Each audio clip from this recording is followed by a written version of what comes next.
Hi guys, welcome back to mini vlog. So నేనైతే పెద్ద coffee లవర్ని అనమాట. సో నేనైతే ఈరోజు మిషన్ కాఫీ చేసేసుకుంటున్నా. మెక్కేఫ్ కాఫీ అనమాట ఇది. సో దానికి వచ్చేసి ముందుగా ఒక కప్ తీసుకొని, ఇది వచ్చేసి బెల్లం పౌడర్ అనమాట. సో నేను షుగర్ వాడట్లేదు, బెల్లం పౌడర్ వాడుతున్నాను. దాంట్లో వచ్చేసి కాఫీ మేట్ అనమాట. ఇది వచ్చేసి ఫ్యాట్ ఫ్రీ. సో మనకి అంత ఎక్కువ ఫ్యాట్ ఏమి ఉండదు అనమాట. సో ఇది మిల్క్ పౌడర్ అనుకోండి, ఆ టైప్ ఇది. సో దాన్ని అయితే ఒక స్పూను, అలాగే గీ కూడా యాడ్ చేసుకుంటున్నాను అనమాట. ఇది వచ్చేసి బుల్లెట్ కాఫీ అని కూడా చెప్పచ్చు, కొంచెం హెల్దీ కాఫీ. సో దీన్ని వచ్చేసి ఇంకా ఈ మిషన్లో పెట్టేసేయాలన్నమాట. కింద పెట్టాలి కప్ మనం ప్రిపేర్ చేసుకున్నది అయితే. సో అది పెట్టేసి కాఫీ కప్ వచ్చేసి పైన ఓపెన్ చేసి పెట్టేసేయాలన్నమాట. ఇక్కడ వచ్చేసి 3 బటన్స్ లింక్ అవుతున్నాయి. 6 వచ్చేసి నేను తాగే కాఫీ, అండ్ 8 వచ్చేసి దానికంటే పెద్దది, 10 వచ్చేసి ఇంకా దానికంటే పెద్దది అనమాట. సో నేనైతే 6ని సెలెక్ట్ చేసుకుంటా ఎవ్రీడే. నేను అంత ఎక్కువ తాగను. ఈ కప్లో హాఫ్ కప్ వస్తుంది అనమాట కాఫీ అనేది.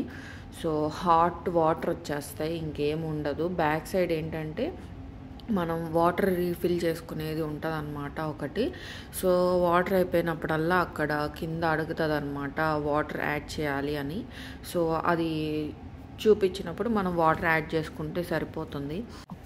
ఇంకా అయితే నేను ఈ కాఫీలో మిల్క్ కానీ ఏమీ కూడా యాడ్ చేసుకోవట్లేదు. ఈ మధ్య నేను నార్మల్ రెగ్యులర్ కాఫీ కూడా దాంట్లో షుగర్ ఏం యాడ్ చేసుకోవట్లేదు అనమాట. బెల్లం పౌడరే యాడ్ చేసుకుంటున్నా. సో నాకేం పెద్ద టేస్ట్ ఏం తెలియలేదన్నమాట, ఇది షుగరా లేదంటే బెల్లం పౌడరా అన్నట్టు. సో అందుకని చెప్పేసి షుగర్ కంటే బెల్లం పౌడర్ అయితే కొంచెం మంచిదేలే అన్నట్టు ఈ బెల్లం పౌడరే యూజ్ చేసుకుంటున్నాను అనమాట. నాకు తెలిసి దానికి దీనికి పెద్ద డిఫరెన్స్ ఏముండదు, రెండు ఒకటే అంటుంటారు, బెల్లం అయినా షుగర్ అయినా ఒకటే ఇలా ఉంటుంది అని. సో నేనైతే బెల్లం పౌడర్ యూజ్ చేసుకున్నా. చూసారా, ఈ కప్ వచ్చేసి పైన కింద ఇట్లా హోల్ వచ్చేసి ఉందన్నమాట. మిడిల్లో ఏంటంటే మనకి కాఫీ పౌడర్ ఉంటుంది. సో ఆ హోల్లో నుంచి వాటర్ వెళ్ళిపోయి ఓన్లీ లిక్విడ్ వరకే మనకి కిందకు వచ్చేస్తుంది అనమాట.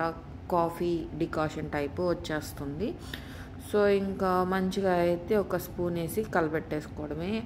ఆల్రెడీ గీ వేసున్నాం, గీ హాట్ వాటర్లో ఉంది కాబట్టి కొంచెం కరిగిపోతుంది అనమాట వెంటనే కలిపేసుకోగానే. సో ఇంకా మంచిగా ఇట్లాగా కలిపేసుకొని ఈ కాఫీని అయితే ఎంజాయ్ చేసేయడమే అనమాట. చూసారా, మొత్తం కూడా గీ అంతా కూడా కరిగిపోయింది. సో నేను ఈ వాడే గీ కూడా ఏంటంటే ఆవు నెయ్యి అనమాట. ఇది మామూలుగా మనం గేదెది వాడతాం కదా, సో ఇది అది కాదు, ఇది ఆవు నెయ్యి. సో ఇక్కడ ఎక్కువ ఆవు నెయ్యి, ఆవు పాలు ఇవే దొరుకుతాయి అన్నమాట. సో మంచిగా ఇంకైతే కాఫీ తీసేసుకొని మంచిగా నేచర్ని చూసుకుంటూ ఈ కాఫీ అయితే తాగేసేయచ్చు. ఇవి వచ్చేసి నేను ఇంట్లో పెంచే మొక్కలు అనమాట. సో ఇది వచ్చేసి మనీ ప్లాంట్, 2 ఆకులు ఉన్నప్పుడు తీసుకున్నా, ఇంత పెద్దదైపోయింది. సో ఇంకైతే ఆ నేచర్ని ఎంజాయ్ చేస్తూ నా మొక్కలు చూసుకుంటూ ఈ కాఫీని అయితే ఎంజాయ్ చేసేస్తున్నా. ఇది నా మార్నింగ్ రొటీన్ అనమాట, ఎవ్రీడే కాఫీతో.